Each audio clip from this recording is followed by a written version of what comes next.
फटाफट आता इथून बाहेर पडूया। तुला वाटतं हा रस्त्याने आपण आलेलो? मला पण थोडा डाऊट वाटतो ॲक्च्युली, कारण की भरपूर जण मागून राईट मारून गेलेत। मला असं वाटतंय रस्ता चुकलो आहे। आधी आम्ही ज्या रस्त्यावरून जात होतो ना, तो रस्ता पूर्णपणे चुकीचा होता। म्हणजे आम्हाला पण एकाने मिसगाईड केलेलं की त्या रस्त्यावरून तुम्ही जा, लेफ्ट मारून जा, तुम्हाला हॉटेल तुमचा जो रिसॉर्ट आहे तो मिळेल करून। बट मला डाऊट आला, कारण की त्या रोडवर जरा पण लाईट नव्हती, पूर्ण जंगलच होतं आणि एक पण टुरिस्ट नव्हता की कोणच नव्हतं। सो म्हणून मी उलटा परत फिरलो आणि एका चौकात येऊन उभा राहिलो। सो शेवटी ना मला तिकडून जाताना हे दोन गृहस्थ दिसले, गुजरातवरून आलेत, टूरिस्ट आहेत। स्टार्ट हो गया। हाँ दादा thank you. Okay thank you. ये आ गया, यही अपना रिसॉर्ट? यही है ना? हाँ यही है। ये पुलिस स्टेशन याद रखने का। हाँ आगे है ना पुलिस स्टेशन? हाँ बस वही। और ये साइड में मेरा होटल है ये। अच्छा यहाँ पे है क्या? हाँ ये गुजराती का ही होटल है। अच्छा अच्छा अच्छा हो गया, चलो आप मिल गए तो रास्ता निकल गया। थँक्यू दादा। सो आता आपण आलो आहेत आपल्या रिसॉर्टमध्ये। ॲक्च्युली थोडं जमायला झालं, कारण अर्धा तास चढतच होतो। नशिबाने ते दोघे भेटलेत म्हणून आपलं काम झालं, नाहीतर अजून पण आपण जंगलातच कुठेतरी भटकत असतो, फिरत असतो। सो आता आपण फटाफट फ्रेश होऊया, थोडी रेस्ट घेऊया आणि नंतर परत मार्केटमध्ये जाऊया।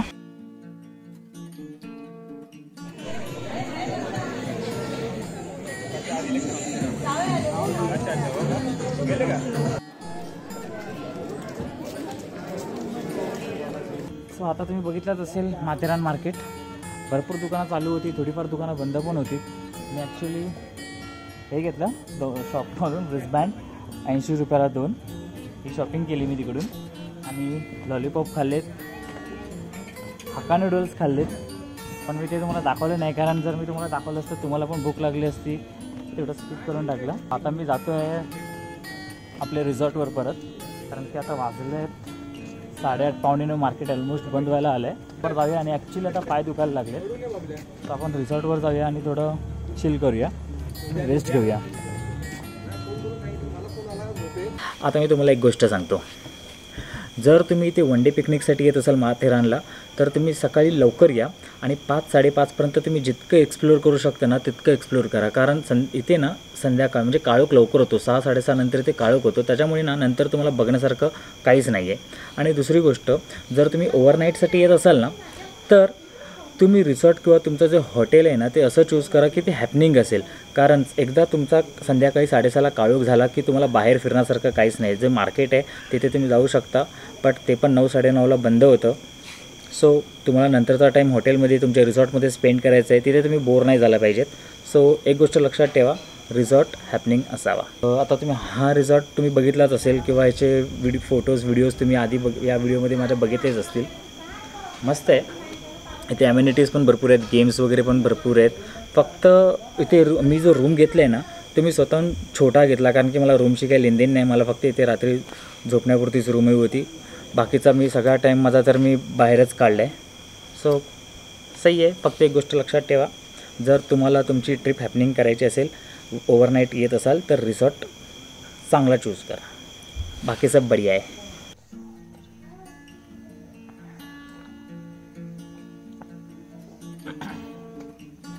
गुड मॉर्निंग गाईस। काल रात्री ॲक्च्युली इतकं दमायला झालं ना, म्हणजे जेव्हा बाहेरून आलो तर पाय इतके असे दुखायला लागलेत ना, काप असे खूपच, म्हणजे एकदम काल जास्तच फिरलो असं मला वाटतं। काल पूर्ण दिवसभर फिरतच होतो बाहेर, काल जसं बेडवर पडलो तसं लगेच झोपलो। आता वाजलेत 8:30-9 वाजले असतील आता, आणि 10 वाजता आपल्याला चेकआउट करायचं आहे। तर आता सुरुवात आपण चहाने केली आहे, परत आता सगळं तयारी करून आपण भेटूया परत बाहेर।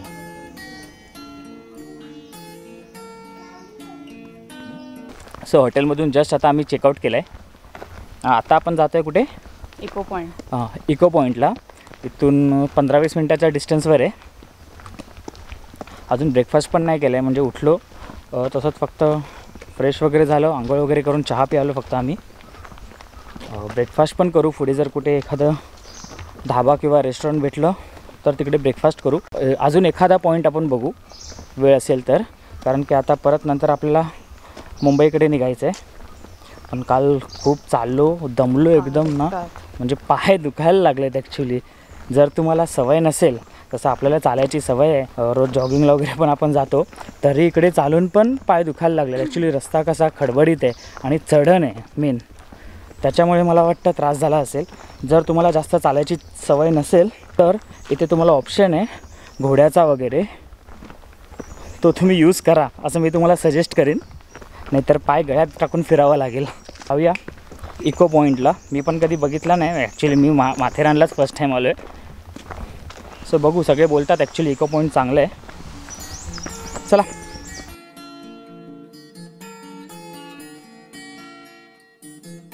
जस्ट आता आम्ही इथे नाश्ता केला, तर नाश्ता केल्यावर बाजूला इथे बघितलं ना आम्ही, तर आम्हाला इथे ना महाराजांचं एक म्युझियम दिसलं.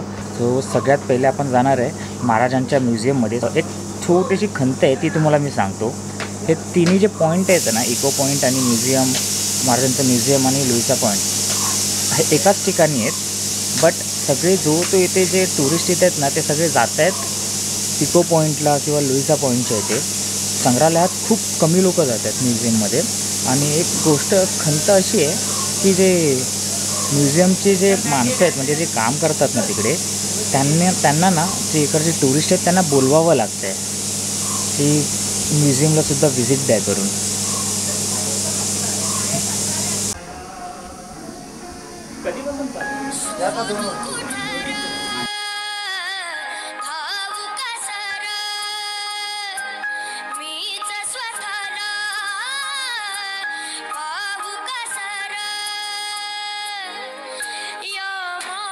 हे सगळे जे आहेत ना, हे महाराजांनी लिहिलेली पत्रे आहेत. म्हणजे त्यांच्या वेळी त्यांनी ते हे मोडी लिपीमध्ये लिहिलेले आहेत आणि त्याचं ट्रान्सलेट करून हे त्यांनी इकडे मराठीमध्ये लिहिलेले आहेत.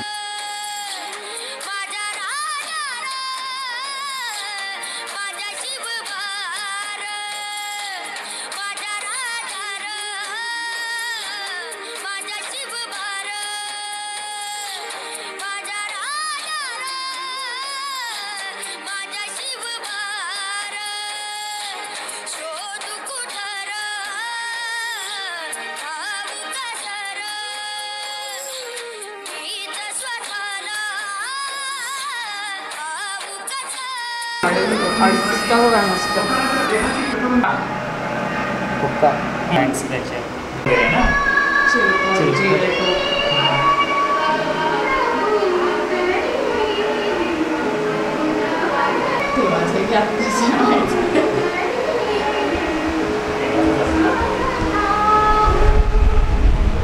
वजन माप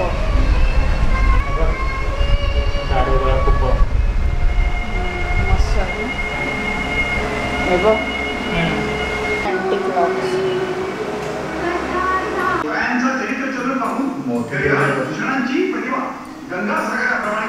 ही आपल्याला नॉर्मली उचलायलाच किती जड ना. माझ्या उंचीची असेल थोडी, परंतु तेवढी तर नक्कीच येईल.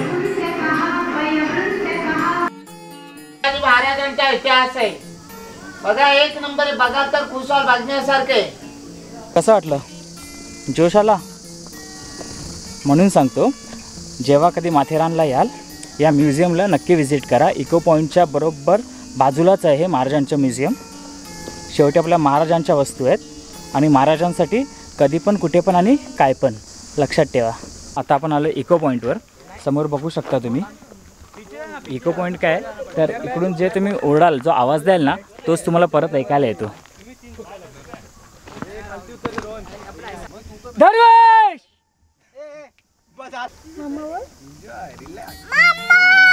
Very good.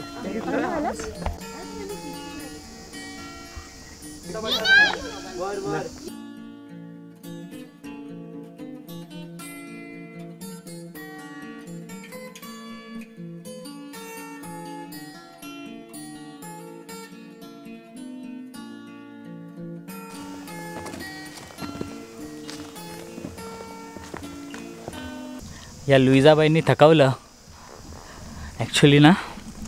हे इको पॉईंटपासून लुईजाला तुम्हाला जर जायचं आहे ना, तर खूप लांब आहे. कारण की ॲक्च्युली मार्केटमधून जर तुम्ही येत आहे, म्हणजे माथेरान मार्केटपासून इको पॉईंट आतमध्ये आहे खूप. आणि इको पॉईंटपासून परत तुम्हाला लुईजाला जायचं आहे. खूप डिस्टन्स तुम्हाला तिथून पण पार करायचं आहे आणि तेवढंच इको पॉईंटपासून लुईजापासून तेवढंच डिस्टन्स तुम्हाला मार्केटपर्यंत परत जायचं आहे. मी तुम्हाला सांगतो, जर तुम्ही हा व्हिडिओ बघून परत माथेरानला येत असाल तर घोडा नक्की घ्या, नाही तर तुमच्या पायाचे घोडे लागतील. कारण की इथून जाणारे येणारे आहेत ना, सगळे तेच बोलत आहेत की भाई पाय दुखायला लागले करून. आणि आम्ही तर कालपासून आल्यापासून चालतोच आहे. तर थोड्या वेळात आम्ही बसलो आहे इकडे 5-10 मिनटं आणि नंतर पुढे जाऊ. कारण की आता टेन्शन तेच आहे, आम्ही जातो तर आहे पुढे लुईजाला, परत उलटा आम्हाला यायचं आहे मार्केटला जायला. कसलं घेतो नाही बघ, कसलं घेतो. हो सीट बाजूला.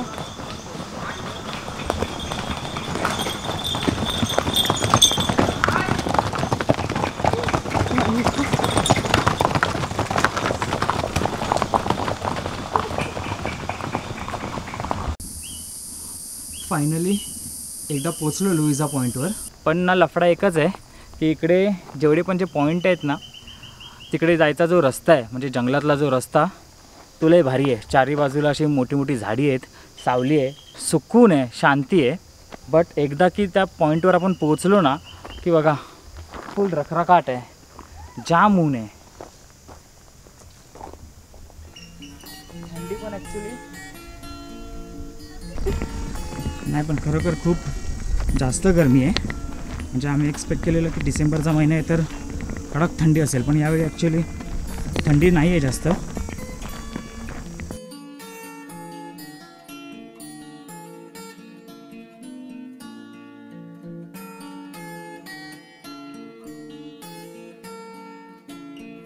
जो समोर दिसतोय ॲक्च्युली आता आपण उभे आहोत लुईजा पॉईंटवर आणि जे समोर दिसतंय ना तो इको पॉईंट आहे. म्हणजे याच्या आधी आपण जो गेलेलो ना तो इको पॉईंट आहे. म्हणजे इको पॉईंटच्या समोरचा जो डोंगर आहे तो आहे लुईजा पॉईंट. म्हणजे तुम्ही विचार करा, त्या डोंगरावरून पूर्ण गोल फिरून कळसा मारून आम्ही इथे आलो आहे. पण इथे ॲक्च्युली खरं सांगतो पूर्ण रखरखाट आहे. दोन्ही पॉईंट हे ऑलमोस्ट सेम आहेत. जास्त मला असा काय फरक नाही वाटत आहे. दमलो पण आता टेन्शन एकाच गोष्टीचं आहे, परत मार्केट परत ह्याच्यापेक्षा 2 ते 3 पटीने अंतर आपल्याला चालत माथेरान मार्केटला जायचं आहे. इथे काय आता आम्ही जास्त थांबत नाही, कारण की थांबण्यासारखं पण काय आहे नाही ना. कुठला शॉप आहे ना किंवा काही आहे. फक्त वरती एक मला वाटतं छोटा शॉप आहे, तिकडे पाणी कोल्ड्रिंक वगैरे जर तुम्हाला हवं असेल तर ते मिळेल. बाकी काय नाही, पण रखरखाट आहे पूर्ण. चला मजा आहे, पण एक चांगला एक्सपिरियन्स होता. काहीतरी बघायला मिळालं, माथेरानला येऊन वर्थ झालं. आता तसंच आता आम्ही उलटं फिरतोय. किती रुपयाचं तिकीट? 45. किती वेळाने येईल ट्रेन? आता 4 वाजता गाडी. 4 वाजताची. 1 तासाचा डिफरन्स आहे का? ठीक आहे, हे टाईम.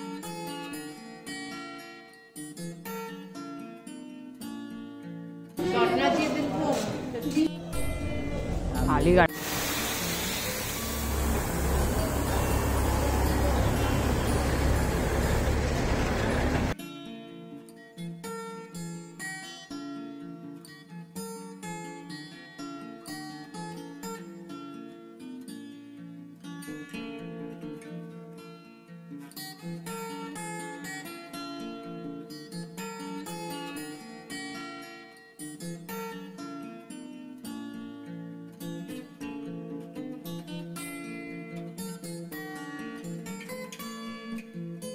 आता आपली माथेरानची जर्नी आपल्याला इथेच थांबावं लागेल. घरी जायची वेळ झाली आहे. बट जर मी माथेरानमध्ये काय मिस केलं असेल तर ती आहे इकडची थंडी. ॲक्च्युली थंडी मी एक्सपेक्ट केलेली तशी नव्हती. माथेरान फेमसच आहे, एक हिल स्टेशन म्हणूनच फेमस आहे, तर तिकडे थंडी खूप जास्त असते. बट प्रॉब्लेम असा झाला की 2 दिवसाआधी इथे पाऊस पडला आणि त्याच्यामुळे कदाचित ह्युमिडिटी वाढली असेल. सो ठीक आहे, इथे आपण नक्कीच येऊ. आता हा आपण व्हिडिओ इथेच संपवणार आहोत. बट त्याच्या आधी मला तुम्हाला एक सांगायचं आहे की एका रिसॉर्टबद्दल, MTDC रिसॉर्टबद्दल. त्याने तुम्हाला ॲक्च्युली इथे येत असाल आणि तुम्ही MTDCचा रिसॉर्ट बुक करत असाल तर त्यात तुम्हाला थोडीफार हेल्प होऊ शकते. मी पण पहिले MTDC रिसॉर्टच बुक करणार होतो, बट माझा त्यांच्याशी काही कॉन्टॅक्ट नाही झाला, म्हणजे त्यांची लिंक ओपन होत नव्हती, फोन नंबर बदलले, चेंज केले, त्याच्यामुळे माझा त्यांच्याशी कॉन्टॅक्ट नाही झाला आणि मी MTDC रिसॉर्ट बुक नाही करू शकलो. बट ॲक्च्युली ते चांगलं झालं, कारण की MTDCचा जो रिसॉर्ट आहे हा अमन लॉजवर आहे आणि अमन लॉजवरून आपल्याला माथेरानला जायचं असेल तर आपल्याला टॉय ट्रेन किंवा घोड्याने वगैरे जावं लागतं. सो तो एक मोठा प्रॉब्लेम आहे. म्हणजे माथेरानपासून अमन लॉज हे कमीत कमी अर्धा तासाच्या डिस्टन्सवर. आणि जर तुम्ही माथेरान एन्जॉय करायला जाताय ना, तर मी तुम्हाला सजेस्ट करीन तुम्ही माथेरानमध्येच एखादा रिसॉर्ट बुक करा, म्हणजे तुमचा हा जाण्या येण्याचा वेळ वाचू शकतो. सो चला आपण हा व्हिडिओ आता इथेच थांबूया. भेटूया पुन्हा एकदा दुसरा नवीन व्हिडिओमध्ये. आपला हा व्हिडिओ जर तुम्हाला आवडला असेल तर व्हिडिओला लाईक करा, कमेंट करा, शेअर करा आणि आपल्या चॅनलला सबस्क्राईब करायला विसरू नका. कारण की तुम्ही जेव्हा चॅनलला सबस्क्राईब करता, चॅनलला आपल्याला लाईक करता, कमेंट करता ना, तेव्हा मला खरोखर खूप मोटिवेशन मिळतं. सो प्लीज चॅनलला सबस्क्राईब करा. मी पुन्हा एकदा तुमच्यासमोर अजून चांगला कॉन्टेंट घेऊन नक्कीच येईन. तोपर्यंत खात राहा, पीत राहा, मस्त राहा, चुस्त राहा आणि तंदुरुस्त राहा. आणि एक लक्षात ठेवा, मला इंस्टाग्रामवर फॉलो करायला सुद्धा विसरू नका. त्याची लिंक मी तुम्हाला इकडे देतच आहे. सो जय हिंद, जय भारत, जय महाराष्ट्र.